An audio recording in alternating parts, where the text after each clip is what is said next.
Hey, if you're having AC problems in your E90 or E92 BMW, this one right here specifically a 335i, I'm going to show you a quick little fix and a common issue that these cars have, alright? Actually, most cars have.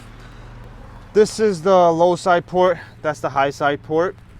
And if you look in there, you got these little Schrader valves, alright? Or service port valves.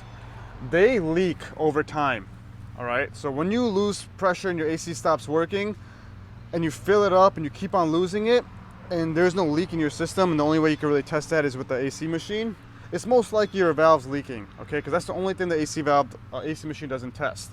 What you have to do is go to your parts store, get this right here. These are the new AC valves for BMW.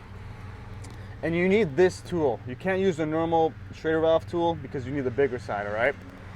All you gotta do is put the tool on there and spin left. Now on BMWs, or at least the ones I work on, they're always hard, so what you want to do is put that on there, grab a pair of pliers, don't have to squeeze too hard, and just break it loose like that, alright? And once it breaks loose,